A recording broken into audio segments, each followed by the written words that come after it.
चलिए हम लोग आज पार्टनरशिप में नया टॉपिक शुरू करते हैं। क्या नाम है टॉपिक का? एडजस्टमेंट। पास्ट में कुछ गलतियां हो गई हैं, ऐसे बुक में लिखा है पास्ट एडजस्टमेंट, और फिर ब्रैकेट में लिखा है adjustment for incorrect appropriation of profit in past after closing the books. Book close हो जाने के बाद में जो गलतियां हो गई हैं उनको ठीक करना है।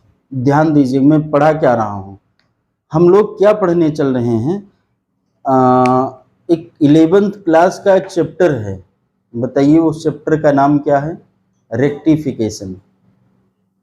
रेक्टिफिकेशन में एक हम लोगों ने वन साइडेड एरर पढ़ा था, दूसरा आफ्टर क्रिएशन सस्पेंस पढ़ा था, तीसरी बात हमने पढ़ी थी जब बुक्स क्लोज कर देते हैं उसके, ये था टॉपिक 11th में कि नहीं, जब बुक्स क्लोज कर देते हैं उसके बाद अगर मुझे पता चलता है कि पीछे कोई गलती करी गई थी उसको ठीक करना है, यही तो है। तो past adjustment is nothing, it is only a rectification which is done after closing the year. बात समझ में आ रही है?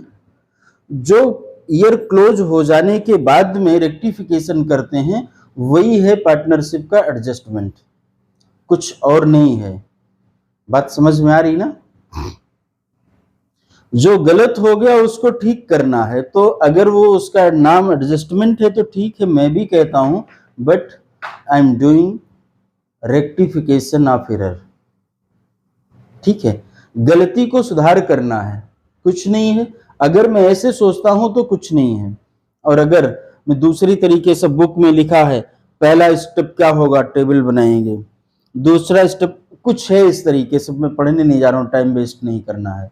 मैं एक एग्जाम्पल लेता हूं और उसको उस हिसाब से एडजस्ट करता हूं।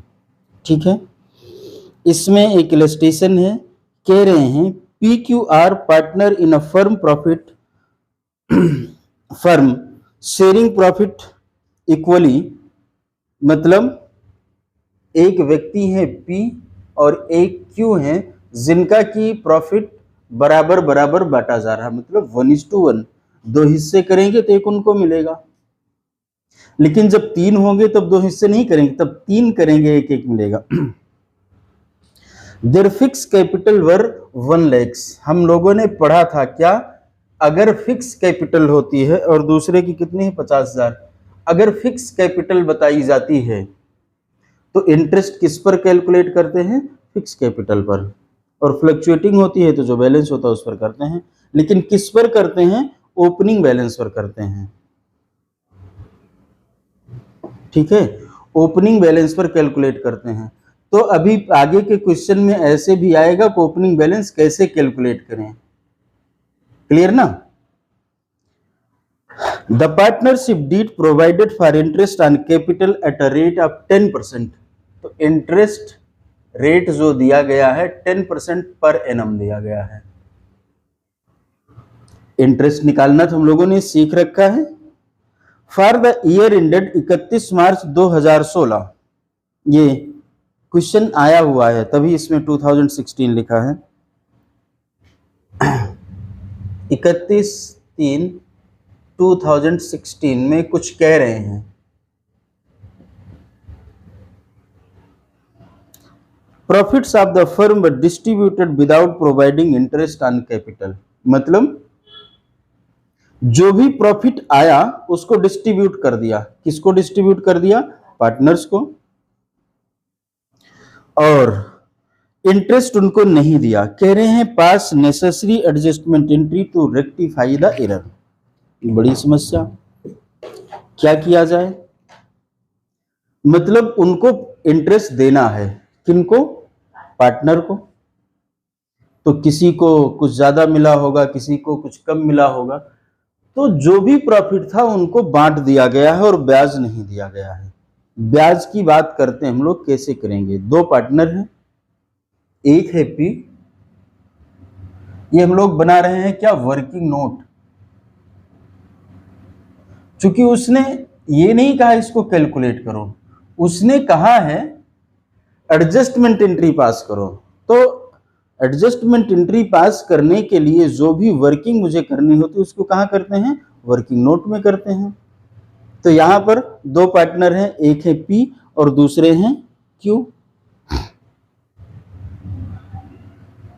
तो यहाँ पर P's करेंट अकाउंट या कैपिटल अकाउंट कुछ भी ओपन कर लें, ठीक है। Q's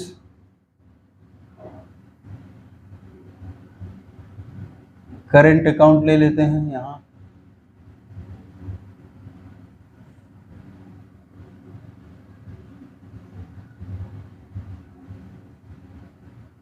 इसके बाद एक डेबिट बना देते हैं और एक क्रेडिट बना देते हैं।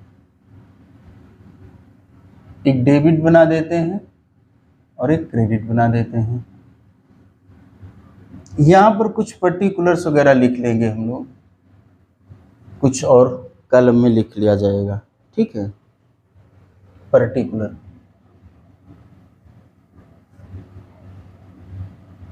समझना बहुत आसान है, कुछ भी मुश्किल है नहीं इसमें। गलती कहाँ पर हुई है, उन्हें ब्याज नहीं दिया गया। बात को आराम से समझना, क्या उनको ब्याज नहीं दिया गया, किनको ब्याज नहीं दिया गया बताइए, P एंड Q को। कितना देना था, अब ये भी एक वर्किंग नोट हमारा बनेगा। क्या, ये तो वर्किंग नोट नंबर 1 हुआ। नोट नंबर 2 नीचे लिख देते हैं, वर्किंग नोट नंबर 2। कैलकुलेशन करना है ब्याज का, तो P के लिए अगर मैं कैलकुलेशन करता हूं तो 10,000, 1 लाख है ना, इंटू 10 डिवाइडेड बाई 100 कितना हो जाएगा, 10,000। और अगर Q के रिस्पेक्ट में बात करता हूं तो 50,000 इंटू 10 अपॉन 100, ये कितना हो जाएगा, 5,000। तो अब मैं यहां लिख सकता हूं, क्या लिखेंगे, इंटरेस्ट ऑन कैपिटल, यही तो ना, दे देंगे। इंटरेस्ट ऑन कैपिटल देना है, किसको देना है, P और Q को देना है। तो P को कितना देना है, 10,000 देना है, और Q को कितना देना है, 5,000 देना है। बात समझ में आ रही है। ये टोटल कितना हो रहा है, यहां ध्यान देना, टोटल 15,000, ठीक है। आपकी बुक में शायद इसे लिखा फर्म लिखा गया है, मैंने इसको टोटल लिखा हुआ है। तो अब आप बताओ, अगर हम लोग उनको ब्याज दिए होते, किसको, पार्टनर्स को, तो पहले ब्याज देते फिर प्रॉफिट बांटते। तो इसका मतलब है जो 15,000 का प्रॉफिट गलत बटा हुआ है।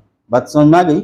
मान लो प्रॉफिट था हमारा 1 लाख रुपए का, इसमें से ये 15,000 रुपए हम कैसे बांटते हैं, याद है ना, टू इंटरेस्ट। जब हम PL अप्रोप्रिएशन बनाते हैं, ये मैं समझा रहा हूं, कोई वर्किंग नोट वगैरह नहीं है। जब हम बनाते हैं तो क्या करते, टू इंटरेस्ट ऑन कैपिटल लिखते, A लिखते और B लिखते, 10,000 ये लिख देते और 5,000 इसको लिख देते, यही तो क्रेडिट करते। और अगर प्रॉफिट हमारा 1 लाख था तो उसमें से कितना बचता, 85,000। अब हम 85,000 को 1:1 में बांटते हैं और इस 15 को इस तरीके से बांटते हैं। तो ये 15,000 रुपए गलत बट गया है। बात समझ में आ रही है। 15,000 रुपए क्या हुआ है, गलत बट गया है, ठीक ना। अब ये जो फार शेयरिंग है, तो ये 15,000 किस रेशियो में बटा, 1:1 में। मतलब 15,000 का 1/2 कितना होगा, 7,500, 7,500। तो जो ये जब प्रॉफिट बांटा था, क्या किया था, उनको क्रेडिट दिया था, अब उनसे वापस ले लेना है। यही तो रेक्टिफिकेशन का रूल है। इसको एडजस्टमेंट ऑफ पार्टनरशिप फर्म मत पढ़ना, इसको रेक्टिफिकेशन ऑफ एरर पढ़ लेना, तो एकदम कतई दिक्कत नहीं आई। लेकिन अब एक ये भी बात है कि 11th में पढ़ाई कैसे हुई है, रट लिया है या समझ लिया है। अगर रट लिया है तो फिर तो दिक्कत है, क्योंकि मैंने देखा है लोग सीए की इंटरमीडिएट तक में आते हैं तो उनसे ढंग से पार्टनरशिप के सवाल होते नहीं हैं। हाँ, अभी 12th में गलतफहमी पाल करके जाते हैं, मुझे बड़ा अच्छे से आ रहा है। भाई सवाल हो रहा है, इधर इलस्ट्रेशन कर रहे हैं, उधर क्वेश्चन कर रहे हैं, यही इसी में से लगभग आ जाता है तो नंबर तो मिल ही जाते हैं। तो अब ये 7,500 हमने इनको डेबिट कर दिया और इनको भी 7,500 डेबिट कर दिया। टोटल देखो 15,000 हो गया। ठीक, ये 15 माइनस हो गया इसमें से। अब आप देखिए, अगर मैं टोटल करूं तो डेबिट टोटल कितना आ रहा है 7,500, क्रेडिट का टोटल कितना आ रहा है 10,000। ये क्रेडिट हुआ और ये डेबिट हुआ। क्यू में क्या आ रहा है, इनका डेबिट आ रहा है 7,500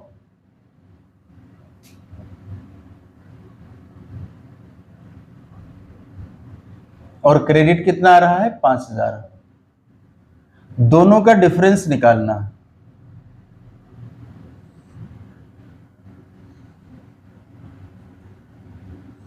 तो अगर डिफरेंस हम निकालते हैं तो यहां पाएंगे कि 2,500 रुपए का क्रेडिट होना चाहिए और 2,500 रुपए का डेबिट होना चाहिए। ये अमाउंट इक्वल और अपोजिट होगा, मतलब अगर एक डेबिट आया है तो दूसरा क्रेडिट आएगा, और अमाउंट 2,500 आया है तो 2,500 ही आएगा। ऐसा नहीं 2,500 और एक जन का आया 2,500, दूसरे में आ गया 24। और पार्टनर होंगे तो हो सकता है, लेकिन डेबिट का टोटल क्रेडिट के टोटल के इक्वल आएगा, जो डिफरेंसेस आते नहीं तो हम लोगों ने कहीं गलत कर दिया है। बात समझ में आ रही है। अब हम इतना वर्किंग करने के बाद में क्या करेंगे, एंट्री करेंगे। अब ये सॉल्यूशन है,